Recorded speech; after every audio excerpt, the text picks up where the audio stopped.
Hello दोस्तों, चलिए तो हम लोग आज से देखते हैं जो चैप्टर 1 का हम कुछ सब्जेक्टिव क्वेश्चन डाले थे, लघुत्तरीय प्रश्न।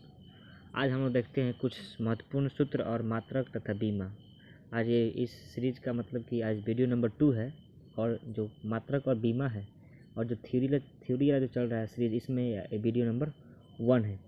चलिए तो आज हम लोग चैप्टर 1 के कुछ महत्वपूर्ण जो चैप्टर 1 है उनके मात्रक और बीमा क्लास 12 के वैद्युत आवेश क्षेत्र है उसके देखते हैं, जो महत्वपूर्ण सूत्र मात्रक है। ठीक है, और आगे कुछ और भी जानेंगे। तो आपका चैप्टर का नाम है क्या? वैद्युत आवेश। तो पहले इसके ही बारे में जान लेते हैं कि क्या कि वैद्युत आवेश क्या होता है। ये आपके 2024 एग्जाम के लिए बहुत ही महत्वपूर्ण साबित होगा। क्या तो बहुत ही महत्वपूर्ण होने वाला है। ठीक है, चलिए देखते हैं अब इसमें और आगे बारे में इसके बारे में।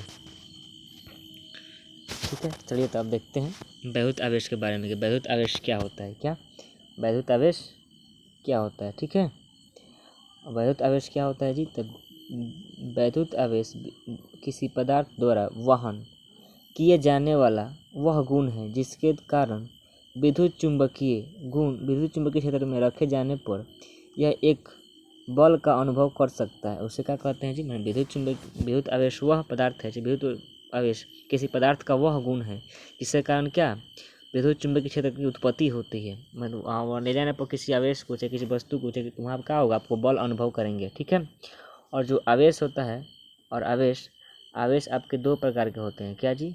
आवेश दो प्रकार के होते हैं। आगे देखते हैं आगे कि कौन कौन प्रकार के होते हैं आवेश।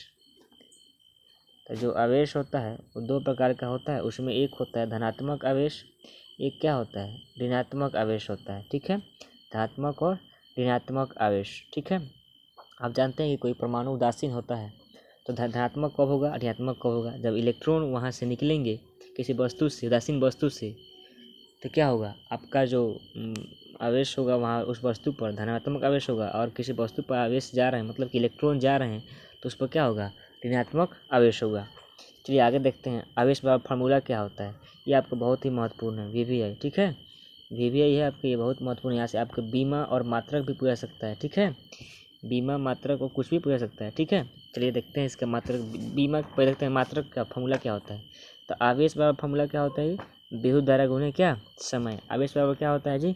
विद्युत धारा गुणे समय, मतलब Q बराबर कौची I/T। अब देखते हैं आवेश का बीमा क्या होता है। ठीक है, आवेश का जो बीमा होता है, आप आवेश का बीमा AT लिखिए या IT लिखिए। क्या जी? AT लिखिए या IT लिखिए। अब देखिए इसका मात्रक, तो देखिए तो आवेश का तो मात्रक क्या हो जाएगा जी? तो I/T हो गया। तो I धारा हो गया, विद्युत धारा, इसका मात्रक होता है एम्पियर, और T क्या हो गया? T हो गया समय। ठीक है, तो इसका मात्रक क्या हो जाएगा जी? एम्पियर सेकेंड भी हो जाएगा मात्रक। ठीक है, एम्पियर सेकेंड भी हो जाएगा मात्रक। क्या होगा जी?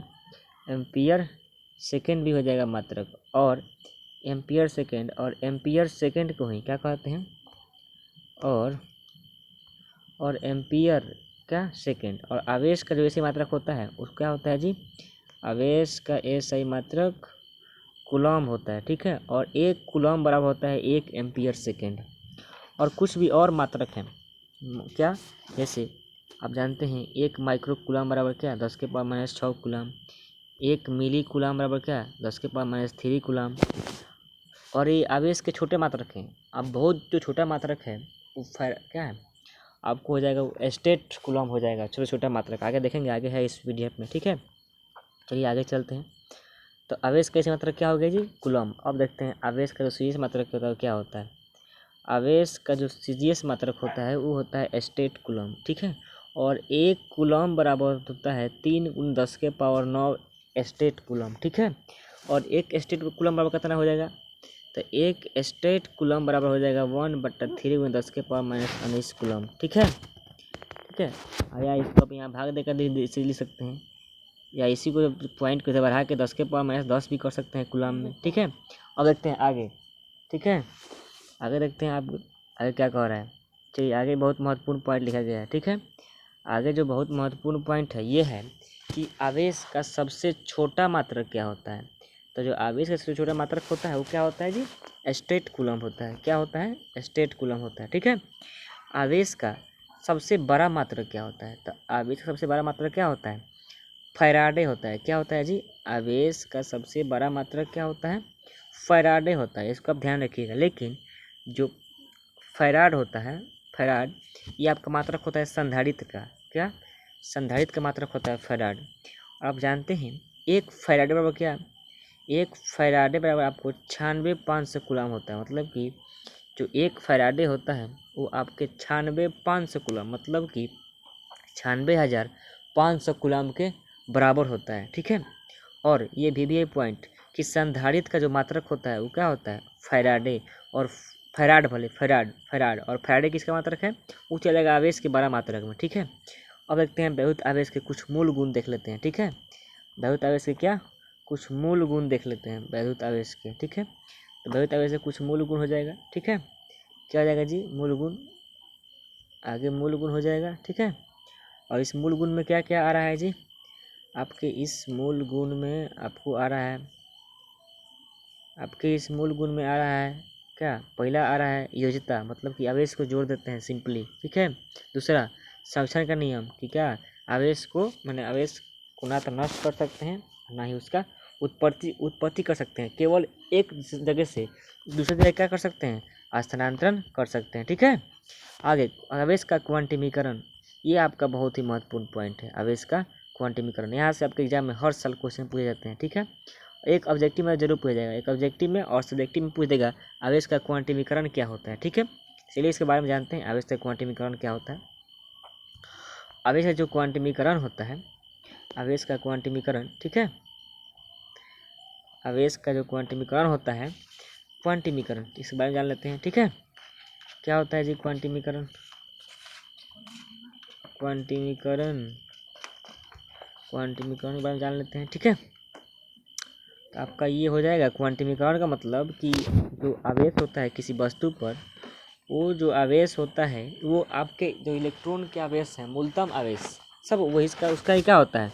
पूर्णांक गुणज होता है। मतलब कि आप उसको मतलब जो n का मान होगा क्या? एक पूर्णांक संख्या होगा। कहने का मतलब कि जो किसी वस्तु पर जो आवेश होगा वो इलेक्ट्रॉन के ही पूर्णांक गुणज में होगा, या तो निगेटिव में हो या क्या या मतलब कि धनात्मक हो सकता है। मतलब कि कोई वस्तु पर अगर इलेक्ट्रॉन गए हैं और कितने इलेक्ट्रॉन जाएंगे, तो जो इलेक्ट्रॉन का चार्ज होता है ना 1.6 10 के परमाणु 19 कूलम, वही आवेश का अदला बदली होता है, उससे कम नहीं हो सकता है। ठीक है। इसलिए कह रहे हैं क्या कि जो n है वो क्या है? आपको जो n है वो क्या है जी? एक पूर्णांक संख्या है। ठीक है। और पूर्णांक संख्या है तो आपको दिखाया गया है, कैसे दिखाया गया है। ठीक है। और आपको फार्मूला मैथमेटिकल फार्मूला है। ठीक है। आगे देखते हैं एक कूलम बराबर कितना इलेक्ट्रॉन होता है। क्या जी? एक कूलम बराबर कितना इलेक्ट्रॉन होता है? जो एक कूलम बराबर होता है 6.25 × 10⁻18 इलेक्ट्रॉन होते हैं। एक कूलम बराबर 10⁻6, ये भी बहुत महत्वपूर्ण है, बहुत हाली पूछा गया आपके एग्जाम में। ठीक है। उसको कैसे निकालते हैं चलिए इसके बारे में जान लेते हैं। ठीक है। आगे देखते हैं अगले पेज पे। अगला जो पेज है आपको, आपके जो अगले पेज हैं, चलिए आगे अगले पेज में। ठीक है। अब देखते हैं आपको कैसे इसको निकालते हैं। देखिए क्वेश्चन आपसे कह रहा है कि एक कूलम्ब आवेश में कितने इलेक्ट्रॉन होते हैं। ठीक है। एक कूलम्ब आवेश में कितने इलेक्ट्रॉन होते हैं? ठीक है। आपके एक कूलम्ब आवेश में कितने इलेक्ट्रॉन होते हैं, ये क्वेश्चन पूछ रहा है। ठीक है। आपका आंसर क्या हो जाएगा जी इसका? तो इसका आंसर आप जानते हैं कि एक इलेक्ट्रॉन बराबर कितना है? 1.6 उसके परमाणु 19 कूलम्ब होता है। तो आपको एक कूलम्ब में निकालना है, तो यहाँ से भाग दीजिए जाकर, यहाँ पे देखिए भाग दे दिए हम लोग। ठीक है। और भाग देने पर क्या देखा कीजिए, ऊपर लेके 10⁻19 हो जाएगा प्लस में, तो उसके पहले 10 लिख लीजिए। क्या करना है जी? जैसे आप नीचे से 1/10⁻−19 को ऊपर लेंगे, 10 के पावर क्या हो जाएगा जी? 19 होगा ना। तो इसको हम क्या करिए, इसको हम 10 × 10⁻18, 10 गुने क्या 10 × 10⁻18, 10⁻18 लिख दिए। ठीक है। चलिए आगे देखते हैं इसके बाद क्या होगा जी। और हम यहाँ से जो 1.6 था वहाँ से पॉइंट उड़ा कर क्या करें, हम ऊपर लेके चल गए। ठीक है। ऊपर लेके चल गए तो आपको हो गया 100 × 10⁻18 लिखा गया है। यहाँ पे 18 होना चाहिए। ठीक है। यहाँ पे क्या होना चाहिए जी? 18 होना चाहिए। और जब 18 हो जाएगा उसके बाद क्या करेंगे, 6 पॉइंट और भाग देंगे तो 16 से आ जाएगा 6.25 गुने क्या 10⁻18। या अगर सिंपल में निकालते हैं तो आपको ऐसे भी परिणाम निकल सकता है क्या कि 6 क्या 0.625×10⁻19 इलेक्ट्रॉन एक कूलाम में, और इसको जब आगे बढ़ाएंगे 6 के आगे इलेक्ट्रॉन बढ़ाएंगे तो क्या होगा जी 10⁻19 हो जाएगा और 18 हो जाएगा और फिर उसका आंसर आ जाएगा। अब आते हैं बहुत ही महत्वपूर्ण पॉइंट, इसको भी जितना लिखिए जितना स्टार दीजिए सब कम है, जितना स्टार दीजिए क्या है सब कम है। जो आपका टॉपिक है वो है आपका कूलाम का नियम। क्या जी?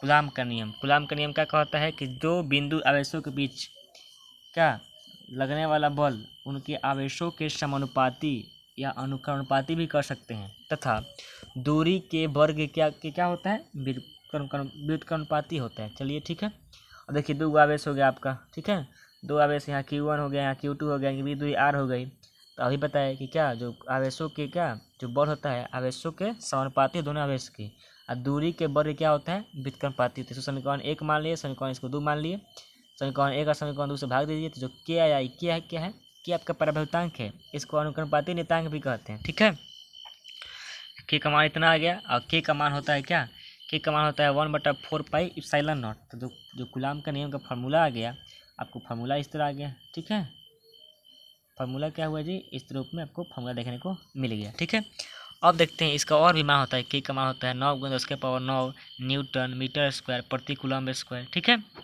आगे देखते हैं इसके बारे में अगले पेज पर। ठीक है, चलिए आगे आते हैं।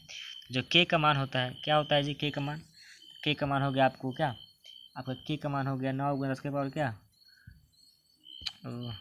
हो गया जी, के बराबर हो गया 9×10⁻9, ठीक है, न्यूटन मीटर स्क्वायर प्रति कूलम्ब स्क्वायर। ठीक है, या इसी को हम इस रूप में भी लिख सकते हैं, कोई दिक्कत नहीं है। आगे पराभूतांक मतलब कि जो आप लिखते हैं के या एप्सिलॉन आर, पराभूतांक क्या होता है, तो निर्वात की वैद्युतशीलता, माध्यम की वैद्युतशीलता और निर्वात की वैद्युतशीलता के अनुपात को कहते हैं क्या, परावैद्युतांक। क्या कहते हैं, परावैद्युतांक।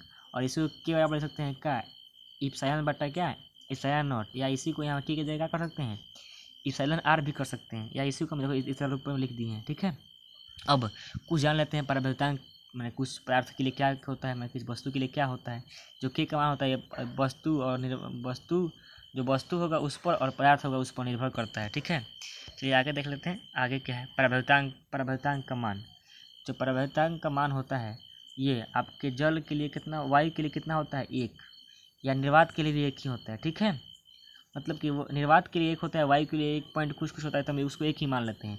और जल के लिए होता है 80, धातु के लिए कितना होता है अनंत। ये आपके एग्जाम में बहुत बार क्वेश्चन यहाँ इस पॉइंट से पूछा गया है। ठीक है, इस फार्मूला को भी पूछ दिया गया, कॉल उठाकर डाल दिया गया है, इसको डाल दिया उठाकर कॉल फार्मूला डाल दिया गया है। आज के इतने रहते हैं, आगे देखते हैं इसके बाद कल की क्लास में देखेंगे एप्सिलॉन नॉट क्या होता है, वैद्युतशीलता क्या होता है। ठीक है, निर्वात की वैद्युतशीलता क्या है, कल इसके बाद जानेंगे। चलिए ठीक है, जय हिंद।